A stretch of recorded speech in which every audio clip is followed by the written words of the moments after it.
The bag on the bench. The bench had been there for 22 years. Arthur Weston had chosen it himself. A low, wide piece of teak wood set beneath the overhang at the eastern entrance of the Western Grand San Diego, facing the parking lot and the row of queen palms that lined the drive. He'd picked teak because it didn't rot. He'd picked that spot because from where it sat, you could see everything. The valet stand, the service entrance, the employee walkway that curved around from the staff parking structure. He hadn't chosen it because it was comfortable. He'd chosen it because it was visible. On the afternoon of August 17th, Arthur sat not on the bench but in the back seat of his car, a black Cadillac Escalade with tinted windows parked 40 feet away at the far end of the guest lot. The engine was off. The air conditioning had been running for 11 minutes before he cut it, because he didn't want anyone to notice the exhaust. At 79, he had learned that patience was just discomfort you decided was worth it. On the bench, he had placed a bag. It was a plain canvas tote, the kind you pick up at a farmer's market or a bookstore, dark green with fraying handles. Inside, $3,200 in cash, bundled loosely in 2 rubber-banded stacks. On top of the money, folded in thirds, a piece of paper. Beneath the paper, at the very bottom of the bag, a small card, cream-coloured, no larger than a playing card, on which Arthur had written in his own hand, "If you're reading this, you already passed." He had done this 3 times before. Once in the parking structure of his hotel in Pasadena, once on a bench outside the staff locker room in Monterey, once at the service entrance of the flagship property in Beverly Hills, where he'd watched from a second-floor window. Each time a different amount. Each time a different bag. Each time he had watched someone walk past, slow down, reach in, and walk away. He wasn't angry about it. That was the thing people didn't understand about Arthur Weston. He didn't get angry anymore. Anger required a belief that things should be different, and Arthur had stopped believing in should a long time ago. What he felt instead was a particular kind of tiredness. The kind that settles into the space where hope used to live. He had told no one he was doing this. Not his assistant, not his doctor, not his attorney, Gerald Fitch, who handled the estate and who, Arthur suspected, would have had opinions. He had carried the bag out of the hotel himself that morning, walked to the bench, set it down as casually as a man forgetting his lunch, and returned to his car. Then he waited. It was 4:17 in the afternoon. The August sun came at the parking lot from a low angle, laying long shadows across the asphalt. The palms barely moved. Arthur watched the bench the way he had once watched a conference room before a hostile negotiation. Steady, detached, giving nothing away. At 4:23, a man in a delivery uniform walked past, glanced at the bag, and kept going. At 4:31, a young woman in hotel housekeeping whites paused, looked left and right, reached into the bag, lifted the paper, looked at the money, and then, Arthur leaned slightly forward. She set the paper back down, zipped her lanyard pouch, and walked briskly toward the staff entrance. 30 seconds later, she reappeared, spoke to the valet at the stand, and the valet walked over and looked at the bag without touching it. Arthur exhaled slowly. Not her, not today. The valet walked away. The bag sat. At 4:44, a school bus pulled up along the service road. Not an official stop, just a driver doing someone a favor, letting a few kids off near the staff entrance so their parents working inside could pick them up without a long walk.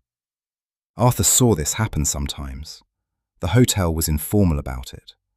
Diana Carter's boy was usually one of them. He knew Diana Carter the way he knew most of his long-term staff. By name on a report, by face in the hallway, by a general impression of reliability. She had worked housekeeping on the 7th floor for 9 years without a write-up. He knew she had a son who sometimes waited for her on the bench. He had not planned the test around the boy. He had simply not moved the bag when he saw the bus. Miles Carter stepped off last. He was slight for 11. Narrow shoulders, backpack that looked too large for him, a crease in his school uniform shirt that suggested the morning had started rushed. He had his mother's colouring and his own expression, which was the focused, slightly suspicious look of a child who has learned to assess situations before entering them. He walked the service road at a measured pace, scanning ahead the way kids from careful households do. Not fearful, just aware. He saw the bag at 4:46. Arthur watched him stop, watched him look left and right, not furtively, more like checking whether someone had just stepped away and would be coming back. The boy crouched down and looked into the bag without picking it up. He stayed crouched for a long moment. Here it comes, Arthur thought. The familiar tightening. The 3 previous times, this was the moment. The moment of private arithmetic. Is anyone watching? Is it worth it? Can I get away with it? The answer, 3 times, had been yes. Miles stood up. He did not take the bag. He did not walk away. He sat down on the bench beside it, set his backpack between his feet, and looked out at the parking lot. Arthur blinked. The boy just sat there. 1 minute. 2. A hotel guest walked past, glanced at him, moved on. A catering van pulled in and out. Miles did not look at the bag again. He looked at the lot, at the palms, at the sky doing its late afternoon thing over Mission Bay in the middle distance. He pulled out a water bottle and took a drink. He put it back. He sat. At 5:03, a man in a sport coat, a guest, Arthur gauged, mid-50s, the unhurried walk of someone with nothing pressing, slowed as he passed the bench. He looked at the bag. He looked at the boy. Hey kid, you know whose bag that is? No sir, Miles said. I found it here. I'm waiting to see if someone comes back. The man nodded slowly. There's a lot of money in there. I know, Miles said. That's why I'm waiting. The man left. Miles sat. At 5:19, 33 minutes after he had first sat down, a woman in housekeeping whites came around the corner of the building and stopped when she saw Miles. Diana Carter. End of her shift. She looked at her son, then at the bag beside him, then back at her son with the particular expression of a mother who understands immediately that something complicated has happened. Miles. Her voice was careful. What is that? It was on the bench when I got here, he said.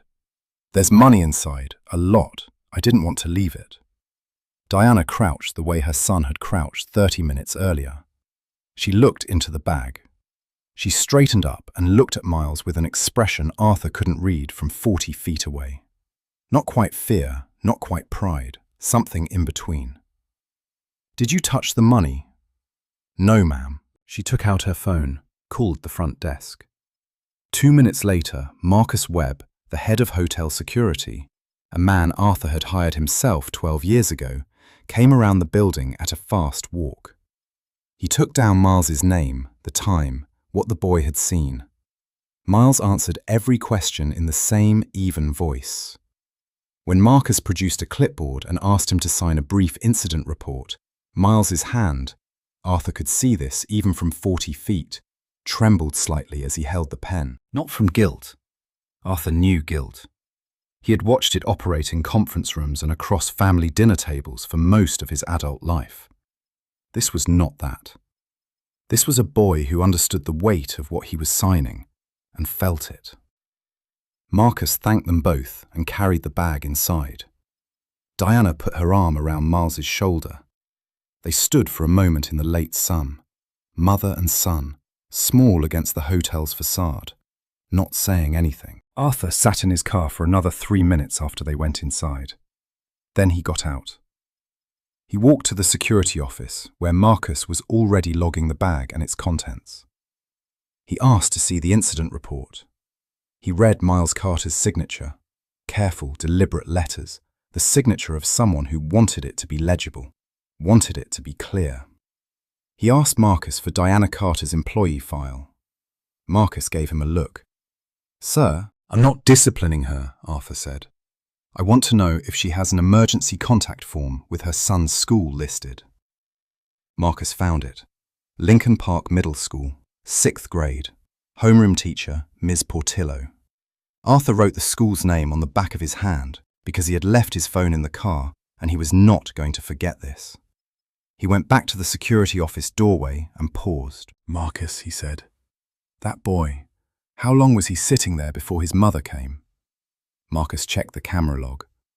33 minutes, sir. Arthur nodded. He left the security office and walked back to his car. And it was only when he reached for the door handle that he noticed the thing he hadn't expected to notice. His hands were not tired.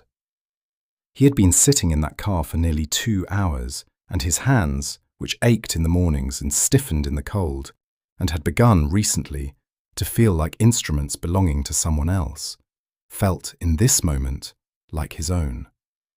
He sat in the driver's seat. He did not start the car for a while. He had written that card. If you're reading this, you already passed. Mostly as a formality, a signal to whoever found the card that the test was deliberate, that someone was watching, that there was a framework. He had not expected it to matter. He had not expected anyone to read it and then choose, deliberately, not to mention it. To keep it as a private thing.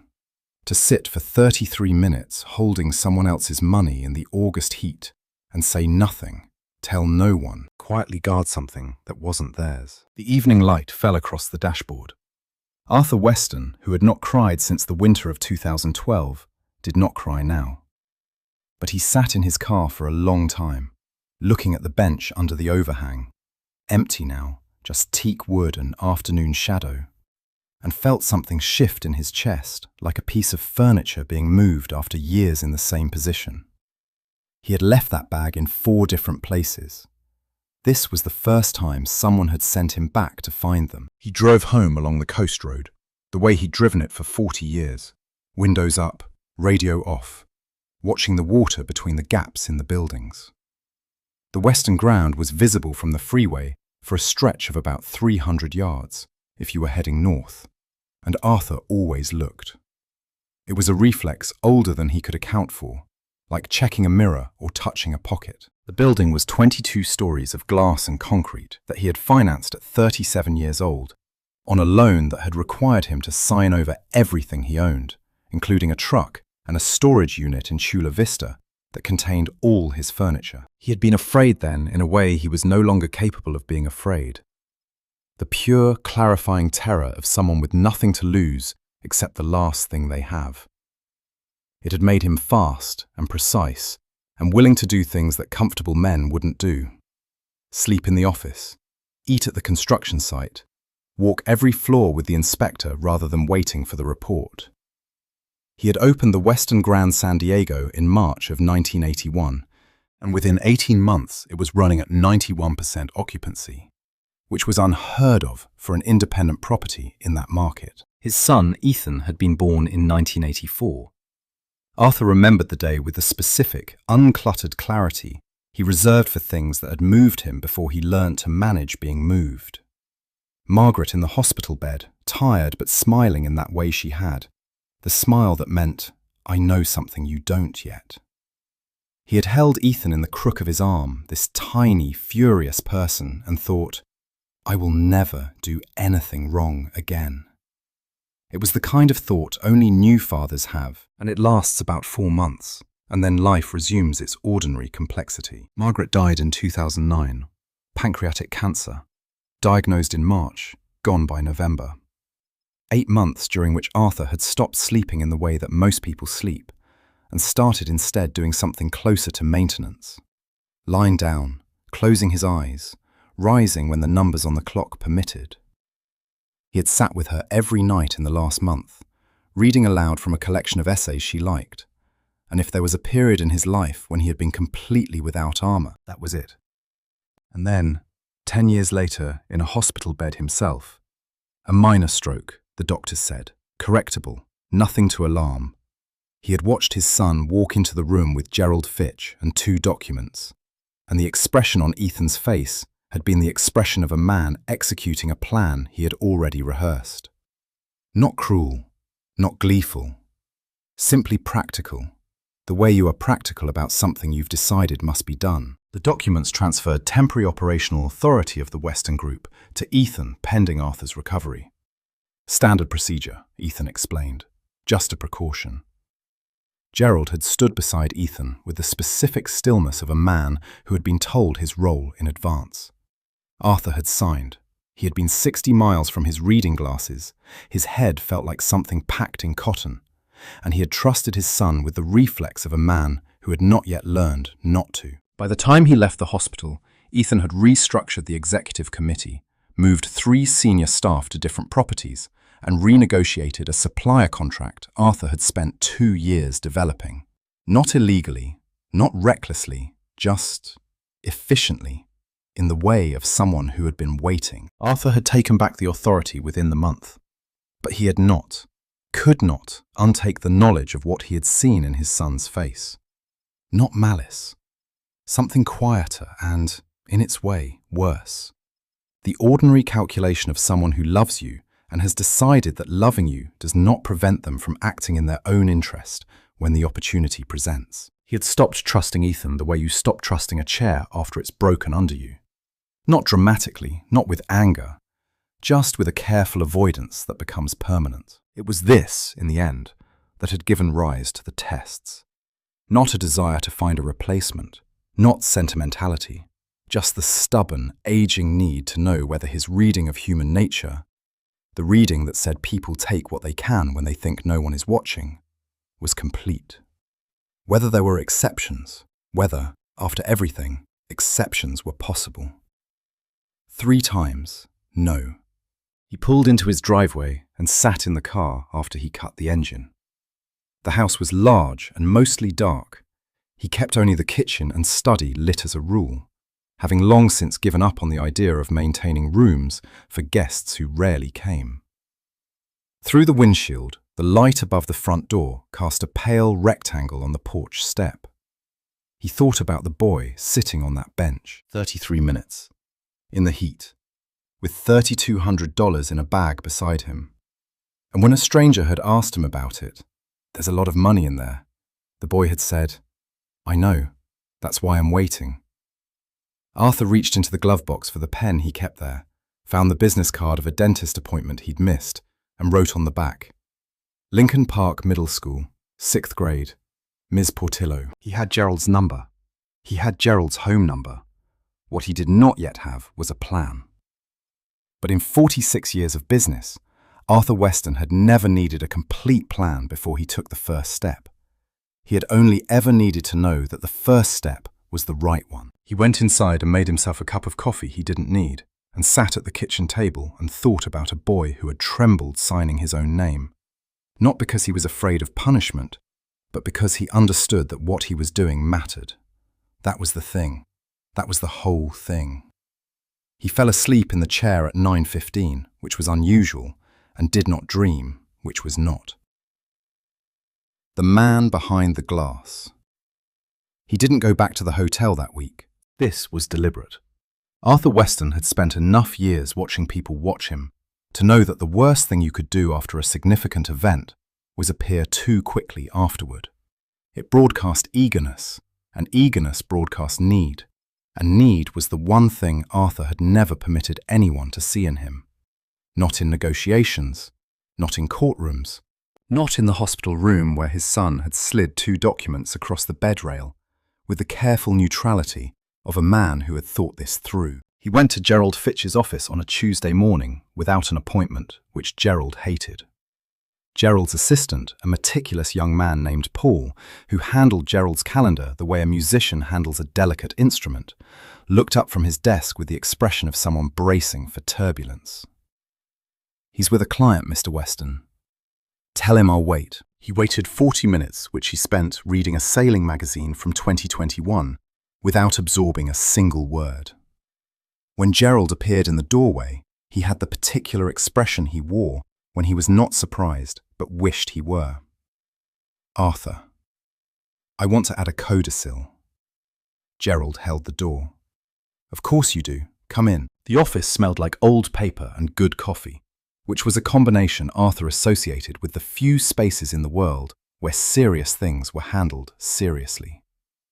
Gerald's desk was clear except for a legal pad, a fountain pen, and a framed photograph of his grandchildren that Arthur had always suspected was there, less for sentiment than to remind clients that Gerald had a life outside their problems. "What kind of codicil?" Gerald asked, settling into his chair. "A private one," Arthur said. "Nothing you need to read into. I want to add a beneficiary, a minor, for 2 specific assets. Conditional on something that's already occurred. I want it sealed in the existing document, listed after the general distribution, and I don't want Ethan to know it exists." Gerald set his pen down. He had been Arthur's attorney for 27 years and had learned, across those years, to distinguish between Arthur's impulsive decisions, which were rare, and his settled ones, which were characterized by a specific kind of stillness, like a body of water in which everything has already sunk to the bottom. "The condition," Gerald said. "Tell me." "It's already been met," Arthur said. "I'll explain it to you, but I want it documented as a condition that was fulfilled on August 17th of this year. I'll provide the verification. There's a security log and incident report." Gerald picked up his pen. "Name of the minor? Miles Carter. Relationship to you?" Arthur considered the question longer than was probably necessary. "None that has a legal name," he said finally. "Which is the point," Gerald wrote. He did not look up. "Assets? Full academic scholarship, 4 years, any accredited university of his choice, tuition and housing and a living stipend. The Western Family Foundation has an education fund. I want this drawn from there. And 0.5 percentage point of Western Group common shares. A direct transfer into a custodial account in his name, held until he turns 21. Gerald's pen stopped. "Arthur, don't. Ethan will find out when the document is read. Until then, it's sealed. That's what I'm asking you to do, Gerald. And I'm asking you as a client, not as a family member seeking approval." Gerald held his gaze for a moment. Then he lowered his pen and wrote. They spent another hour working through the language, the specificity required for a conditional bequest, the custodial account structure, the scholarship fund mechanism.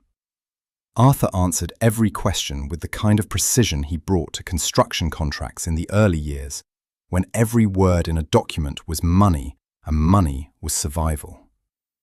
When they finished, Arthur stood and buttoned his jacket. "Gerald," he said, "if Ethan asks you whether the will contains anything he hasn't seen, anything unusual, what will you tell him?" Gerald held up one hand, the gesture of a man invoking professional obligation. "That I'm not able to share the contents of privileged documents with anyone who is not the testator." "Good," Arthur said. "That's exactly right." He left. On the elevator down, he caught his reflection in the polished doors. An old man in a good jacket, face that had been weathered by decades of California sun and too much time in air-conditioned rooms. Eyes that still moved the way they'd always moved, which was with a thoroughness that most people found unsettling. He didn't look like someone settling affairs. He looked, he thought, like someone who had just placed a bet he was confident in, a sensation he had not felt in a very long time. It was Marcus Webb who kept him informed, though Marcus didn't know that's what he was doing. Arthur made a habit of walking the property 2 mornings a week, not for inspection, or not only for inspection, but because he had built the habit in the early years and found that he thought better when he was moving through a physical space rather than sitting inside it. He took the staff entrance, wore no tie, stopped to talk with people, asked about the things you didn't hear in reports, the ventilation system on 5, the guest who always called about the ice machine, the new parking attendant who was working out well or wasn't. In September, he stopped by Marcus's office and, in the course of an otherwise routine conversation, mentioned that he'd noticed the boy who waited for Diana Carter on Tuesdays and Thursdays. "Smart-looking kid," he said. "How old?"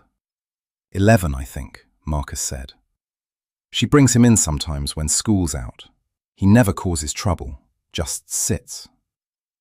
"What school does he go to?" "Lincoln Park. Good school. She commutes from National City to get him in the district, a long drive. Arthur filed this away. He did not express that he already knew this. He also did not tell Marcus that 2 weeks earlier he had called the Western Family Foundation's education director and asked her to quietly increase the balance of the Lincoln Park Middle School Scholarship Fund by $35,000, earmarked for 6th grade academic achievement, anonymous as all the foundation's school gifts were. He had done this not because Miles Carter would necessarily benefit from it in any direct way, but because it was the nearest gesture he could make. Without making a gesture that would mean something, it wasn't yet time for. He was 79 years old. He had learned that timing was a skill more valuable than most people acknowledged. It was the second Tuesday of October when he saw Miles again. He was crossing the lobby from the east corridor when he noticed the boy in the seating area near the windows, the low chairs that guests used to wait for their cars, which doubled as a kind of informal homework zone for the occasional staff child who had nowhere better to be. Miles had a textbook open across his knees and was writing in a notebook with the focused urgency of someone working against a self-imposed deadline. Arthur walked over. He was not aware of deciding to do this. "What subject?" he asked. Miles looked up. He registered Arthur's face with the expression of someone who almost recognizes a thing but can't yet place it. "Math," he said, then, "pre-algebra. Do you like it?" Miles considered this with genuine seriousness, which Arthur appreciated. "I like geometry," he said.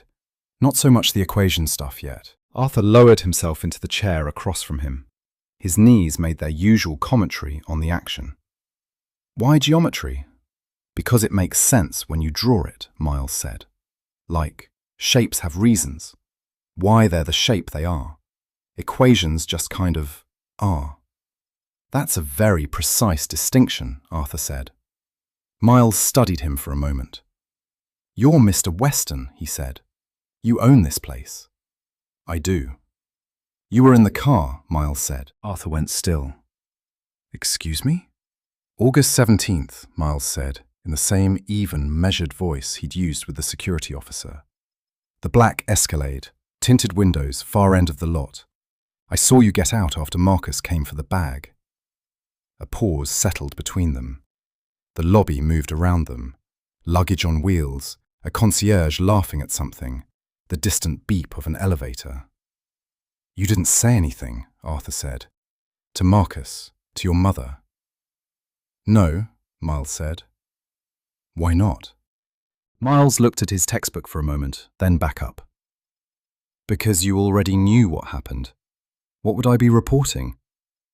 Arthur looked at this boy, slight, steady, backpack at his feet, a geometry problem half solved in the notebook on his knee, and felt something he recognized from the early years of building, when a piece of a structure he hadn't been sure about turned out to be the strongest part. "Do you want something to drink?" Arthur said.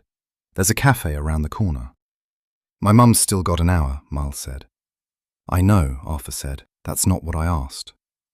Miles closed his textbook. They sat at a small table near the cafe window, with a Coke for Miles and a black coffee for Arthur. And Arthur asked him what he wanted to be. Miles said an architect.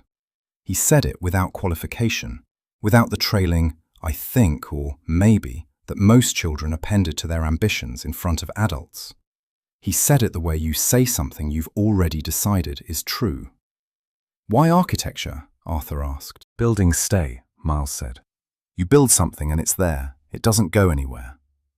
Arthur turned his coffee cup slowly on its saucer. "A lot of things stay," he said. "Bridges, roads." "Yeah, but with buildings, people live in them," Miles said, "so it matters what they feel like inside, not just whether they hold up." Arthur did not say anything for a moment. He looked out the cafe window at the lobby, at the vaulted ceiling he had insisted on when every contractor told him it was an unnecessary expense, at the light that came through it in the late morning in a way that made people stop and look up without knowing why they had. He had fought for that ceiling for 4 months.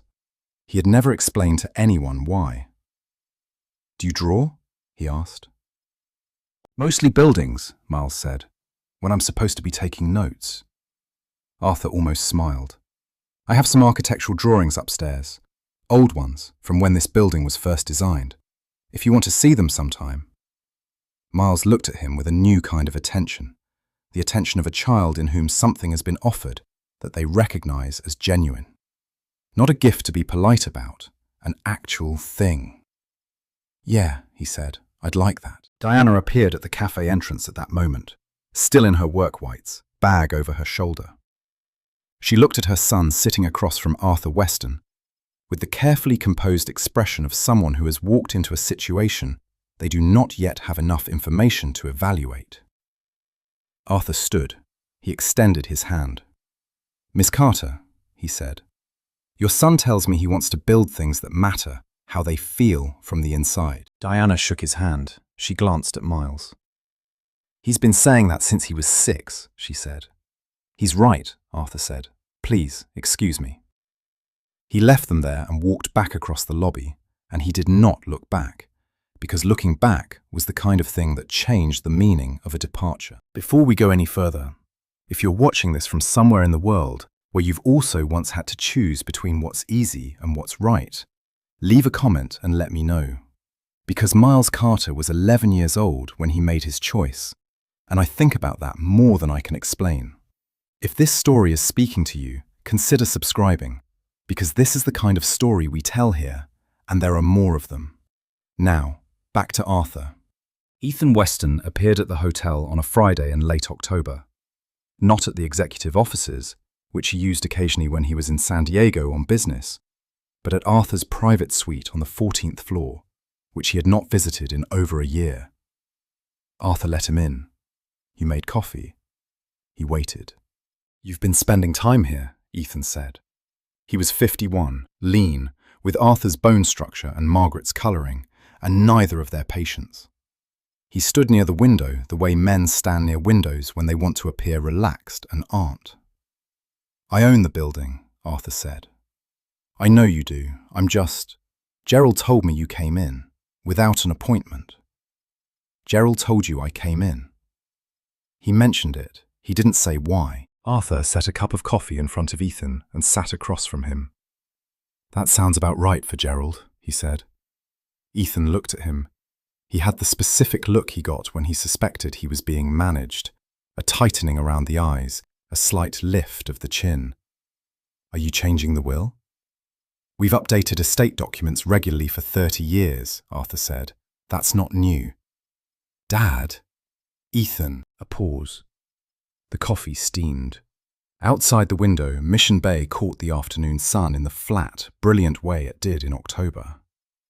I'm not trying to... Ethan started. I know, Arthur said, which was true in the limited sense that Ethan was not trying to take anything. He was trying to protect what he believed was already his. These were different things that looked, from certain angles, identical. Is there something you want to tell me? Ethan asked. When there is, Arthur said, I will. Ethan drank his coffee. They talked about the Monterey property, about a development in Sacramento that Ethan was handling, about a mutual friend's retirement. Arthur listened and answered and offered nothing that wasn't asked. When Ethan left an hour later, the suite felt the same temperature it had always been, which was careful. Arthur stood at the window for a while after the door closed. He watched a sailing boat cross the bay in the slow, absolute way of things that are entirely subject to the wind. He was tired, not sleepy, but the structural tiredness of a man who has been holding something up for a long time and has begun to sense that he cannot hold it indefinitely. He thought about Miles saying buildings stay. He thought, something has to. What the will doesn't say. The drawings were in a flat file cabinet in the storage room off Arthur's office. 14 oversized sheets of architectural drafting paper, the originals from the 1979 design process for the Western Grand. They were pencil on vellum, slightly yellowed at the edges, the kind of documents that belonged in a museum and lived instead in a cabinet because Arthur could never figure out who you gave them to. He had them pulled out and laid flat on the conference table in early November, and he was looking at them when Marcus let Miles in. The boy stood in the doorway for a moment, taking in the space, the long table, the sheets, the smell of old paper. with the particular stillness that Arthur had come to recognize as his version of excitement. Not displayed outwardly, but absorbed inward, the way someone holds something carefully because it matters. "Come look," Arthur said. Miles came to the table. He bent over the first sheet, the elevation of the east facade, every window laid out in precise pencil strokes, the overhang above the entrance rendered in careful cross-hatching, and went quiet, in the way that certain people go quiet in front of things that speak to them. "The overhang," Miles said after a while. "That's the bench." "That's the bench," Arthur confirmed. Miles traced the overhang with his finger just above the surface, not touching. "Why did they make it curved here, but straight on the other side?" "Ask me what I think, or ask me what the architect said." Miles looked up. "Both. The architect said it was to direct airflow away from the entrance during Santa Ana conditions," Arthur said. "I think he also liked the way it looked. The curve breaks the horizontal line of the facade, makes the entrance feel less like a wall and more like an invitation." Miles nodded slowly. He moved to the next sheet, the lobby plan, the ceiling vaults sketched out in pencil, with a small notation in the corner in faded handwriting. He read the notation. "Luminous threshold?" "That was the design team's name for the ceiling treatment," Arthur said. "It means the ceiling is supposed to act as a transition, bringing the exterior light inside gradually, so you don't go from bright to dark all at once. Your eye adjusts, you don't notice it happening, but you feel better when you walk in." Miles was quiet for a long time. "That's the whole job, isn't it?" he said, not a question. "Making people feel better without them knowing why." Arthur looked at him. At 11 years old, Miles Carter had said something that Arthur had spent 4 decades trying to explain to contractors, to investors, to his own son, and had never managed to say that cleanly. "Yes," Arthur said. "That's the whole job." They spent 2 hours with the drawings. Arthur told him about the financing, about the contractor disputes, about the ceiling vault that everyone said was unnecessary, and that had, he was certain, been the single most important design decision of his professional life. Miles asked questions that were sometimes naive and sometimes startlingly precise, and Arthur answered all of them with the same degree of seriousness, because that was what the questions deserve. Diana knocked at 4 o'clock, and Arthur told her Miles could stay until 5 if she didn't mind waiting in the lobby. She looked at her son, who was bent over a structural section drawing with a look of total absorption, and she said, "I'll wait." When Miles left at 5, he shook Arthur's hand. His grip was firm, which Arthur had not expected. "Thank you, Mr. Weston," he said.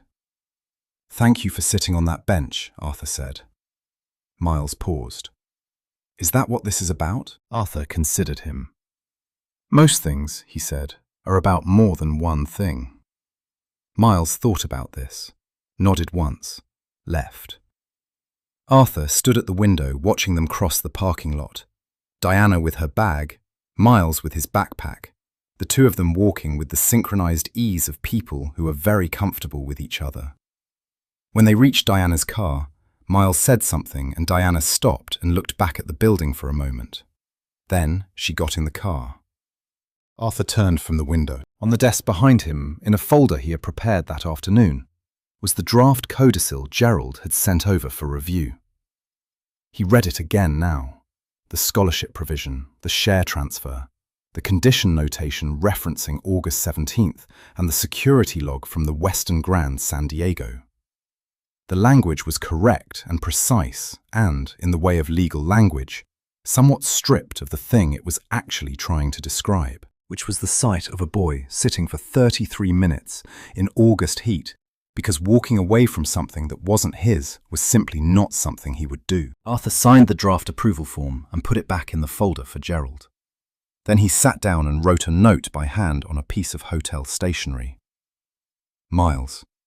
The vault ceiling was designed in 6 revisions over 4 months. The 5th revision was the right one. The 6th was only made because the architect wasn't sure the 5th was brave enough. Keep that in mind when you're not sure yours is right either.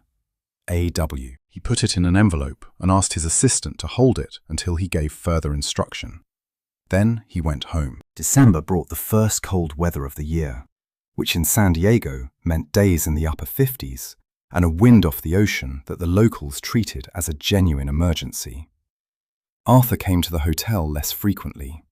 His doctor had advised against the early morning drives, and Arthur was, in his older age, occasionally persuadable by his doctor. But he came on Tuesdays when he could, because Tuesdays were when Diana Carter worked the early shift, and Miles sometimes came in the afternoon. He had not told anyone about the drawings, or the cafe visit, or the note on the desk. He had told Gerald what he needed to know for the legal document and nothing further. It was Diana who breached the silence first. In December, on a Tuesday, when Arthur happened to be in the lobby, Diana approached him after her shift in the careful way of someone who has rehearsed the approach and is aware it might be unwelcome. "Mr. Weston," she said, "I want to thank you for the time you've spent with Miles.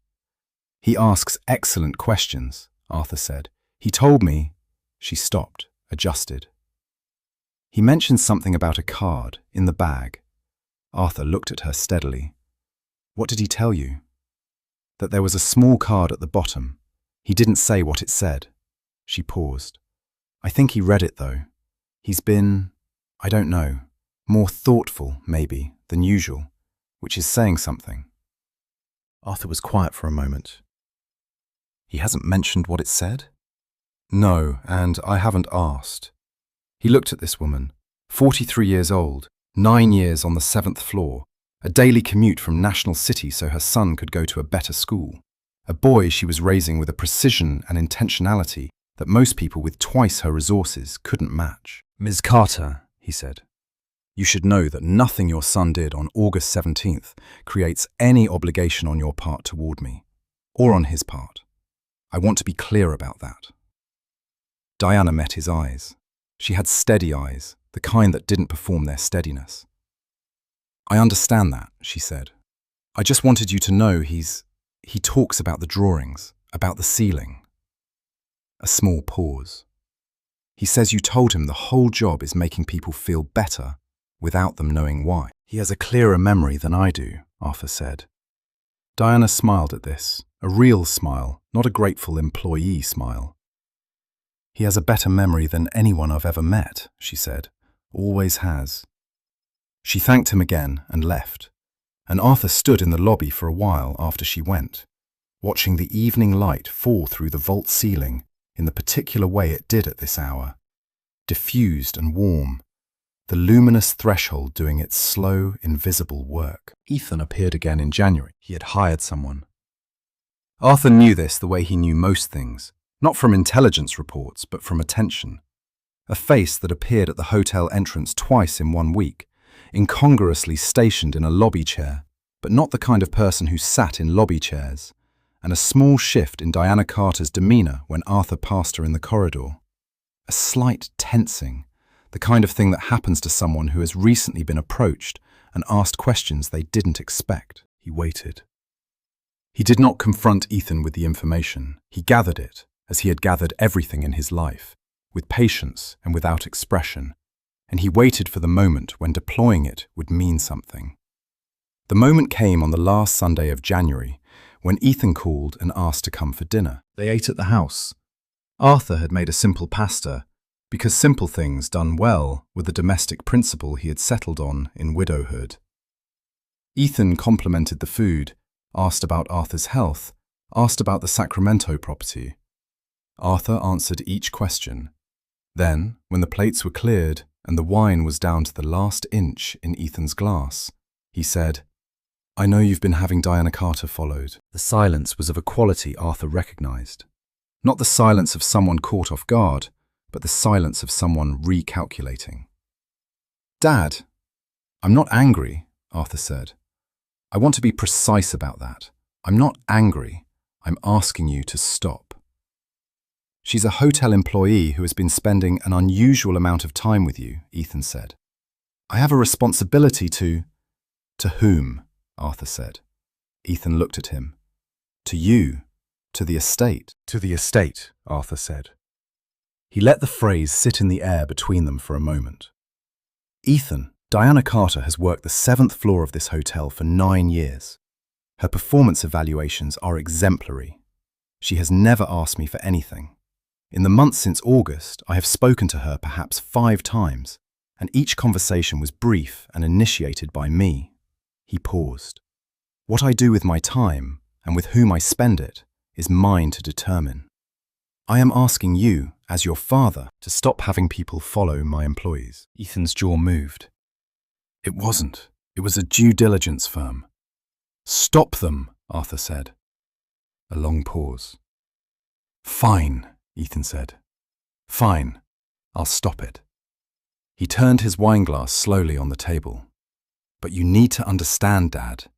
The estate, the company, it's not just... There are people depending on the stability of the structure. I have been responsible for this structure since before you were born, Arthur said. I would ask that you remember that. They didn't speak for a moment. The kitchen clock was the only sound. I didn't mean, Ethan started. I know, Arthur said. You never mean. That's been consistent. The sentence landed. Arthur had not intended it to land as hard as it did, or perhaps he had, and had only now decided to stop pretending otherwise. He watched Ethan absorb it and say nothing, and in the nothing he heard the long, layered history of a relationship that had gone wrong in slow increments, each increment small enough to explain away until they had accumulated into something that could not be explained away at all. I love you, Arthur said. It was not a softening, it was a fact, stated as facts should be stated, plainly, without ornamentation. I want you to know that. What I've decided about the estate is not a statement about whether I love you. It's a statement about what I believe deserves to endure. Ethan looked at him for a long moment. Then he picked up his glass and finished the wine. He left at 9. Arthur cleaned the kitchen and sat at the table with a cup of tea he didn't drink.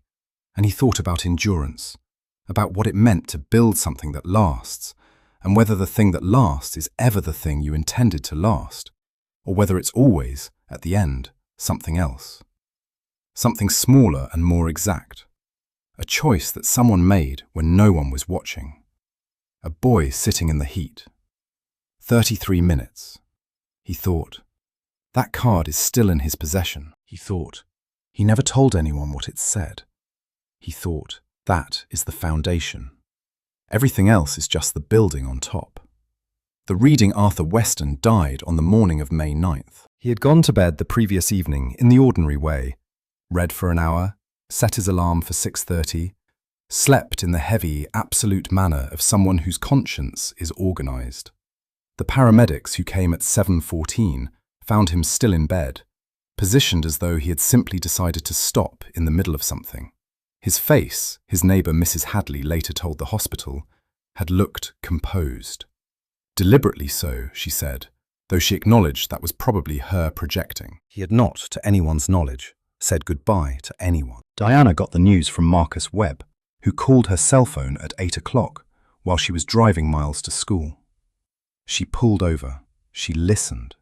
She said, "Thank you, Marcus," in a voice she was holding extremely still. She sat for a moment after she hung up, both hands on the wheel, the car idling on a residential street in National City, with a bottlebrush tree in someone's front yard, dropping red filaments onto the hood. "Mom," Miles said from the passenger seat. "Mr. Weston passed away this morning," she said. Miles did not say anything. He looked at the bottlebrush tree. He was quiet for so long that Diana glanced at him to check, and what she saw was not a child trying not to cry. It was a child who was very carefully holding something in the place where it was supposed to be held, so that it didn't break before he had time to do anything with it. "Okay," Miles said finally, very quietly. Diana drove him to school. She went to work.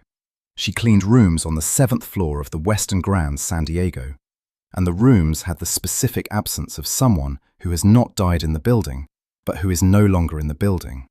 And it is different from any other kind of absence.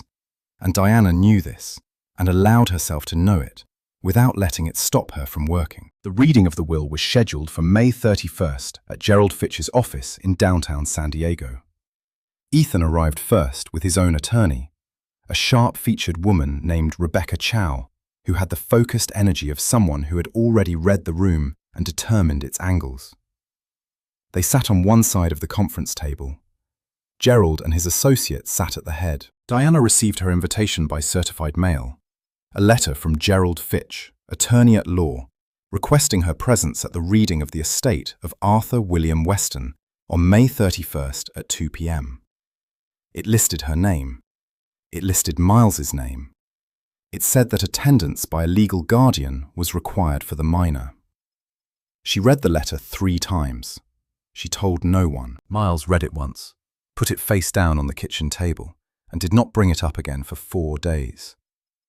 Then, the night before the reading, he said, "Mum, do you know what it's about?" "No," she said.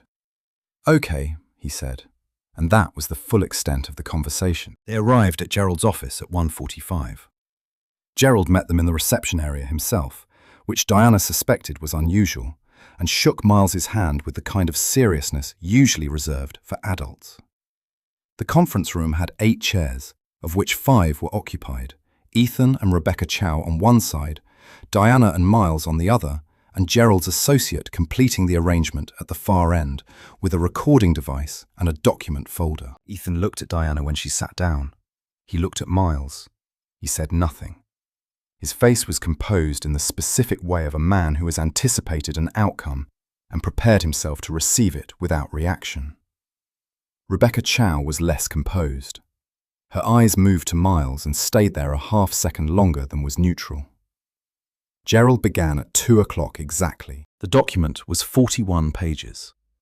Gerald read it with the methodical, unhurried pace of a man who understood that the length of time a document took to read was inversely proportional to the number of interruptions it would receive. The slower you go, the more people realize this is not a conversation. The opening provisions were standard: charitable bequests to several San Diego institutions, a distribution to the Weston Family Foundation Endowment, allocations to various longtime staff members who had worked for the company more than 15 years. Diana listened. Miles sat with his hands on his knees and his eyes on Gerald, and did not move. Ethan received the remainder of the estate, the controlling interest in Weston Group, the residential properties, the family accounts. It was not a disinheriting. The empire, the business, the institutional structure that Ethan had spent decades preparing to receive, he received it. Gerald read through the provisions with precision, and Ethan's posture did not change, and Rebecca Chow made small notes on her legal pad, and the conference room had the particular compressed quality of a space in which everyone is waiting for the thing they came to hear. Then Gerald turned the page. "Codicil A," he said. "Added to this instrument on November 14th of last year."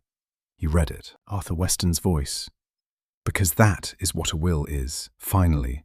The voice of someone who is no longer there to use any other, described, in careful legal language, a condition, a test. A bag left on a bench on August 17th. A boy who had sat for 33 minutes and then led a security officer to the bag instead of keeping it. A security log and incident report, copies of which were attached to the document as evidentiary exhibits. A custodial scholarship fund of sufficient amount to cover 4 years of tuition, housing, and living expenses at any accredited university in the United States. And 0.5 percentage point of Weston Group common shares to be transferred into a custodial account in the name of Miles Carter and held until his 21st birthday. The codicil ended with a sentence that Gerald read in the same even tone as the rest.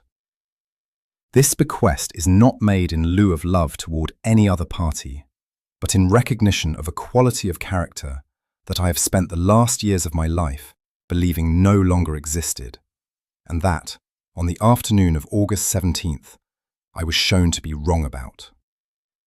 That correction is the most valuable thing that has happened to me in the last decade, and I want it to mean something after I am gone." The last item in the codicil was a notation. Enclosed in this filing, one copy of a handwritten card, original retained by beneficiary, reading, "If you're reading this, you already passed. Signature, Arthur W. Weston." Gerald set down the document. The conference room was very quiet. Ethan's face was still. Rebecca Chow's pen had stopped moving. Miles was looking at the table. Diana looked at her son. His jaw was set. His hands were flat on his knees. He was doing the same thing she had watched him do in the car on the morning they got the news, holding something in the place where it was supposed to be held, so that it didn't break before he had time to do anything with it. Ethan spoke first. "Gerald?" His voice was controlled. "A bequest to a minor beneficiary with no prior relationship to my father, based on an undocumented..." "The documentation is Exhibits A through C in the codicil," Gerald said. "Based on an event that was not witnessed by any. The security log and incident report were completed by Marcus Webb, your father's head of security, who has been employed by Western Group for 12 years. I'm confident his documentation will stand up to scrutiny." "My father was..." Ethan stopped. His voice had acquired an edge that he was clearly working to control. He was not in full health in the last year. His judgment... "Your father was of entirely sound mind at the time this document was executed," Gerald said. "I can attest to that personally, as the attorney present at the signing, and I have documentation from his physician if you require it." Rebecca Chow placed her hand briefly on Ethan's arm. He stopped. He looked at Miles. He looked at Diana. "You knew about this," he said to Diana. It was not quite an accusation and not quite a question. It lived in the uncomfortable space between them. "No," Diana said. "You were friendly with my father for..." "Mr. Weston came and spoke to Miles in the lobby in October," Diana said in a voice so steady it surprised her. "They looked at some drawings together in November. Your father never mentioned a will or any of its provisions to me. I received a letter asking me to be present today, and that is everything I knew coming in." Ethan's eyes moved back to Miles. Something shifted in his expression. Not warmth, but a kind of complicated assessment. The look of a man who has built a comprehensive understanding of a situation and has just been handed evidence that his foundation was incomplete. "You were 11 years old," he said to Miles. "You found a bag of cash." Miles looked at him directly. "Yes, sir."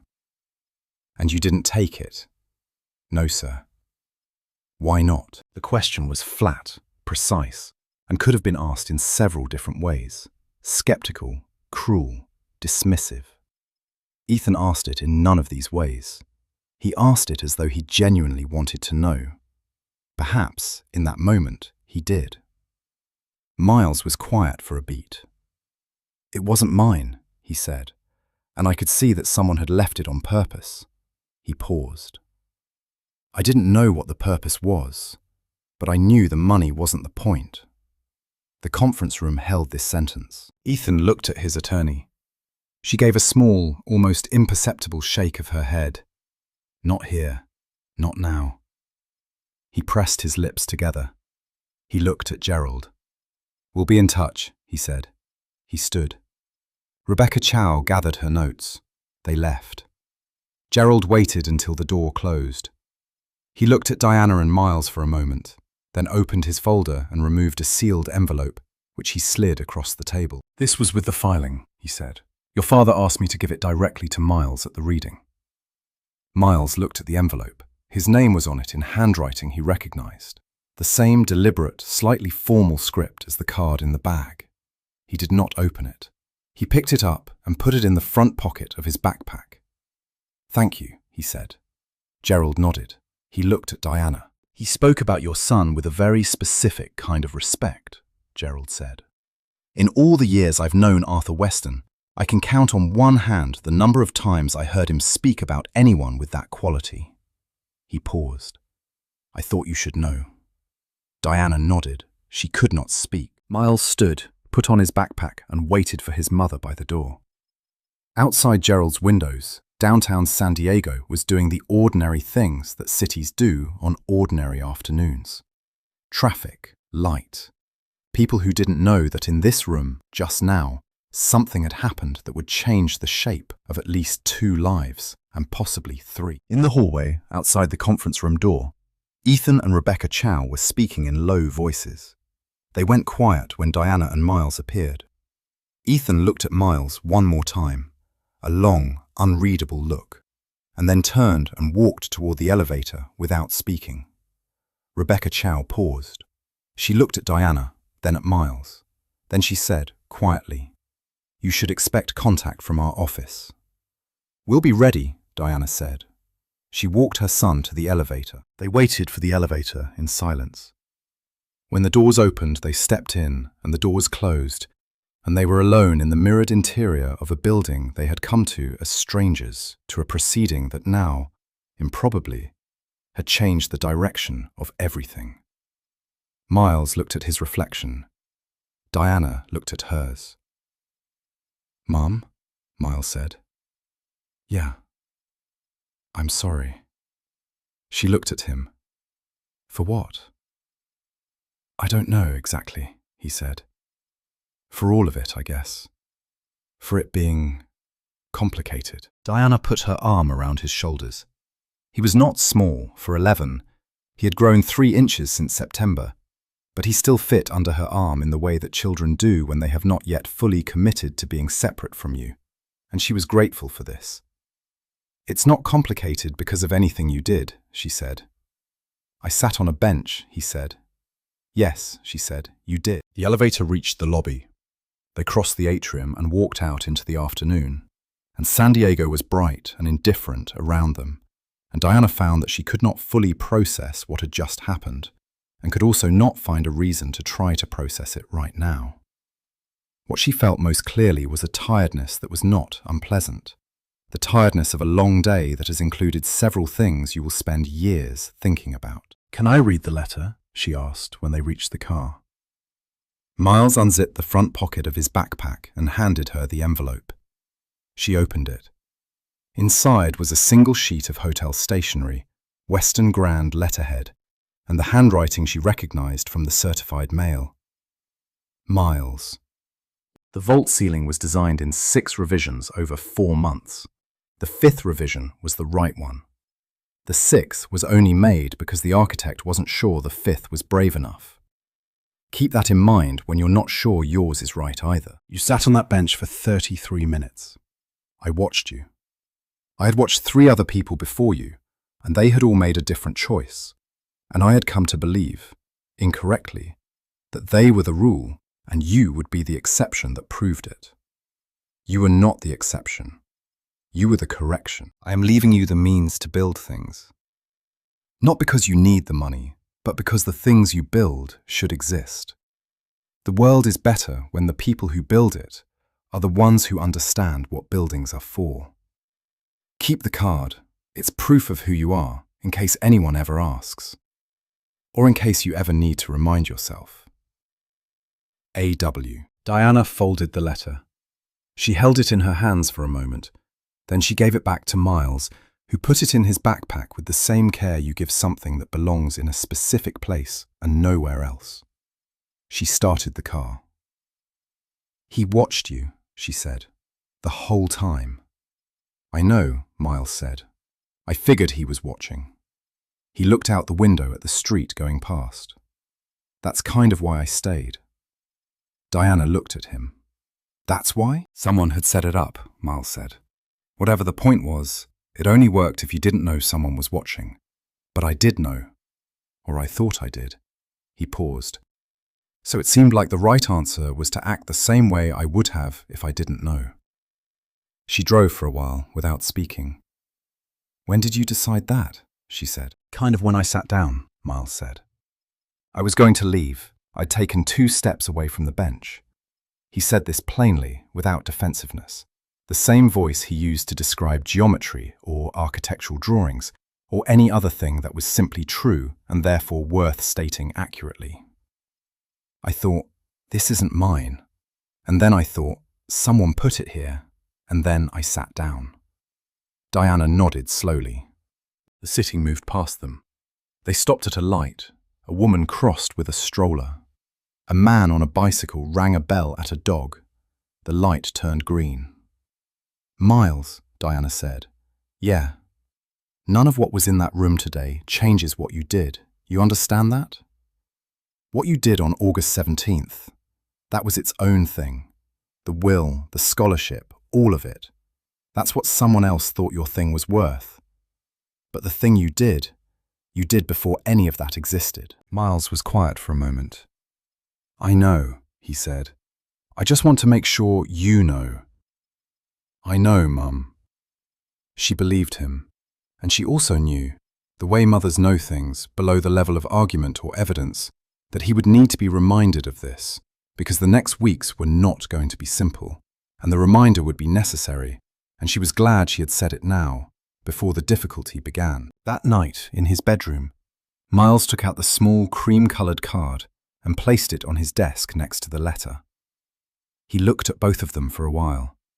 Then he put the card inside the letter, folded them together, and put them in the inside pocket of the backpack he took to school every day, where they would remain for the next 5 years. Rebecca Chow called the following Thursday. The threat was carefully worded and legally specific. Language around undue influence, around a decedent's mental capacity, around the potential for litigation contesting the codicil's validity. She was professional and thorough, and she made the threat sound like concern, which was the sign that she was very good at her job. Diana listened. She said she would consult with Gerald Fitch. She hung up and called Gerald immediately. Let her call, Gerald said. The documentation is airtight. Marcus Webb's logs show the timestamp. The incident report has Miles's signature and the reporting officer's signature. Arthur's physician signed an attestation of mental competence at the time the codicil was executed. Any litigation would be expensive, slow, and would conclude in your favour. How expensive for me? Diana asked. Not expensive, Gerald said. Arthur anticipated this. There are funds designated for any legal costs arising from the codicil in the document itself. He paused. He thought of most things. Diana was quiet. Miss Carter, Gerald said, the codicil will stand. She thanked him. She set down the phone.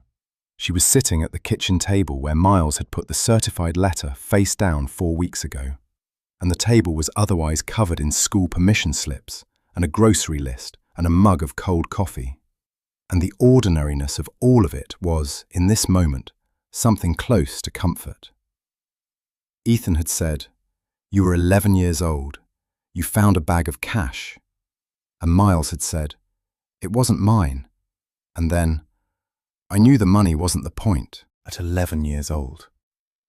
Diana put her head down on her arms and let herself cry, which she had not done since the morning she got Marcus's phone call. And it was not unhappy crying, but it was large. The way that things are large, that have been waiting a long time to be felt. And she let it be large, because she was alone in the kitchen, and the kitchen light was warm, and she had, it turned out, plenty of room for it. Legacy. The phone call from Rebecca Chow's office came on a Thursday, but the meeting Ethan had requested came on a Monday morning, 9 a.m., in a conference room at the Western Group offices in downtown San Diego, the same building where Arthur had kept an office for 30 years, and where his nameplate had been quietly removed from the executive suite directory sometime in the 2 weeks since his death. Diana had noticed this. She didn't say anything about it. She came with Gerald's associate, a composed young woman named Simone, who carried documents in a leather folder and had the particular energy of someone who has already read every piece of paper in the room and found them all to be exactly what she expected. Ethan was seated when they arrived. He was alone, which was unexpected. Rebecca Chow was not present, which was either a strategic concession or a sign that this meeting was intended to be different from the one Rebecca had framed on the phone. He gestured to the chairs across the table. Diana sat. Miles sat beside her, backpack on his lap, in the same quiet, assessing posture he brought to every situation that required him to determine what kind of situation it was before deciding how to be in it. "I want to be direct," Ethan said. "Please," Diana said. "I'm not going to contest the codicil," Ethan said. A pause. Simone's pen stopped.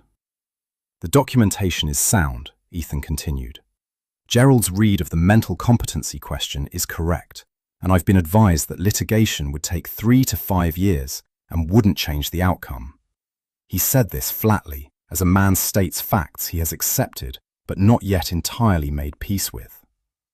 But that's not the primary reason. He looked at Miles. Miles looked back. "I've watched the security footage," Ethan said. "From August 17th. Miles said nothing. 43 minutes, Ethan said. "I had the timestamp wrong. It was 43, not 33. "It felt like less," Miles said. "I know," Ethan said. "That's kind of... I wanted to tell you that I watched it and that I understand what it was." He looked at the table for a moment. I have not been thinking about this correctly. I thought it was about the will, about what my father did or didn't intend, about what you and your mother did or didn't." He stopped, restarted. "I've been wrong about what this is about." Diana looked at him. He was not, she noticed, a person who found this kind of sentence easy. He said it the way someone sets down something they've been carrying at the wrong angle for too long. "What is it about?" Miles asked. Ethan looked at him directly. "My father spent the last months of his life happier than he'd been in years," he said. "I know that. The people who worked with him said it. Gerald said it. Marcus said it." A pause. "I was not the reason for that, and for a long time I've been treating that as a problem to be managed." He shook his head. "That was wrong. The conference room held this." "Mr. Weston," Miles said after a moment. Ethan looked at him. "I didn't try to take anything from you," Miles said. "I didn't try to take your father's attention or his time or anything that was yours. He came and found me. He bought me a Coke and asked me about geometry." Miles's voice was level, not conciliatory, not aggressive, just clear. "I don't know what the will is supposed to mean. I know what sitting on that bench meant because it didn't mean anything except that it wasn't my bag." He paused. "If you're angry about the rest, I get it. But I can't apologize for sitting on a bench." Ethan was very still. "I'm not asking you to," he said. Rebecca Chow's office sent a formal notification the following week. The firm was withdrawing from any potential contest of the codicil. The letter was businesslike and brief. Gerald filed it with the estate documents and called Diana to confirm. She thanked him. She put the phone down. She went to the window of their apartment in National City and looked at the street, at the ordinary Monday morning movement of the neighborhood. A woman walking a dog, a kid on a skateboard, a truck making a delivery to the grocery on the corner. And she felt the particular, specific exhaustion of having been through something that required everything you had, and the particular, specific lightness that comes after. It was March of the following year before Diana fully understood what the scholarship meant. She had known it intellectually.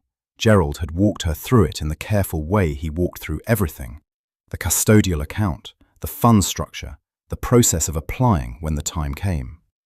She had signed the paperwork and kept the copies and filed them in the accordion folder she used for important documents, the one that lived on the top shelf of the closet above her winter coats. But it was March when Miles's school held its spring academic showcase, and Miles presented a project he had been working on for 6 weeks.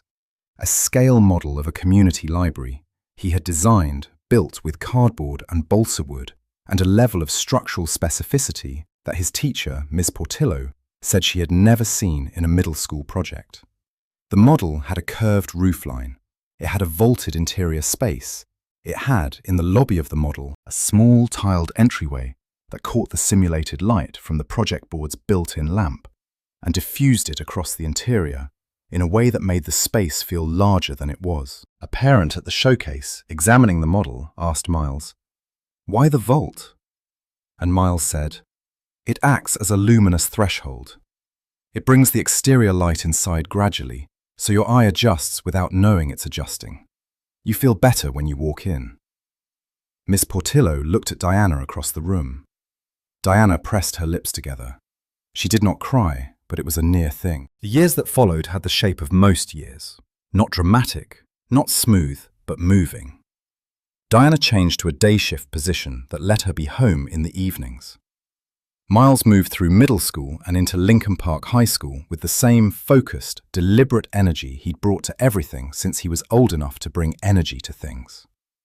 He joined the robotics team. He took an architecture elective offered through a partnership with the community college. He failed a chemistry exam in 10th grade and was briefly, devastatingly certain that this proved something about his limitations. And then he studied for 3 weeks and took the retake and got a 94. The small cream-coloured card lived in his backpack. He moved it from one backpack to the next as each wore out, folding it with its letter into the same interior pocket, in the same order, because certain things deserve to stay in the same place. He thought about Arthur Weston the way you think about someone who changed the direction of something important before you were old enough to fully understand that directions could be changed. Not with grief, not with sentimentality, but with a quiet, recurring awareness of the debt. Not financial, the other kind. In the spring of Miles's junior year of high school, the local chapter of a national student design organization held its annual Young Architects Showcase at the convention center downtown. Miles had submitted a project, a community center design for a neighborhood in National City, centered around a central atrium that he had spent 4 months refining. He had gone through 6 revisions. He almost submitted the 5th. He submitted the 6th. He stood at the podium in the convention center's presentation hall on a Saturday afternoon in March, 16 years old, and laid out the design in the careful, unhurried way he had developed for explaining things that mattered to him. Not rushed, not performed, just present. He talked about the atrium. He talked about the way the roofline directed airflow. He talked about the entry sequence, the approach, the transition, the interior, and how each stage of the approach was designed to prepare the person entering for what they were about to feel, so that when they arrived in the central space, they felt it fully rather than being surprised by it and shutting down. Buildings are a preparation, he said. Every hallway is a promise about the room at the end of it. The job is to keep the promise. There were 40 people in the room. Several of them were architects. 3 of them were judges. His mother was in the front row, left side, in the good blazer she kept for occasions. On the table in front of him, beside his laptop and his printed handouts, he had placed the small cream-coloured card. He had taken it out of his backpack that morning, without fully deciding to, and set it on the table while he was arranging his materials, and then left it there because removing it seemed like the wrong answer. No one in the room could see what it said. No one knew what it was. A card on a table. That was all, from the outside. He looked at it once, just before he began. He looked at his mother.